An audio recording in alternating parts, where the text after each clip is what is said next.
讲这个花莲的光复乡是培养出真侪棒球明星，其中为中信兄弟退休的周思齐破文，讲请光复乡的朋友帮伊转去厝看一下，伊讲伊真担心。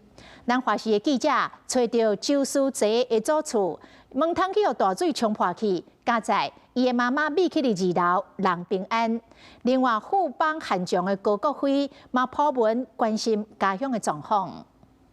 花莲山区邦山湖邦花光复乡如苍苍，市区街路乱糟糟，水流下来的非常快速，那水深也非常高，甚至直接超过这个围栏的部分。光复乡是足侪职棒球员的故乡，包括中信兄弟退休的周思齐，伊伫27号发文，有光复的朋友敢会使替我登去看卖，足烦恼。记者来到因兜，门窗落雨大水弄破，顶下骹阁有高高的烂土。亚洲选球王我们周董周思齐，他的老家呢，其实也在花莲光复乡。那现在水退去以后，留下来就是满满的淤泥。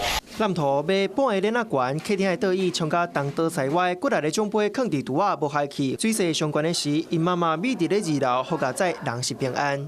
目前是那个消防救灾的，晚上说12点的时候把他带到那个救护中心去了。周妈妈已经平安到收容所，周思齐总算是放心。伊甲发文强调，会甲求艺基金会做伙推测修复计划，陪光复乡搁再徛起来。水来得太快了，很多人来不及跑的时候，你知道吗？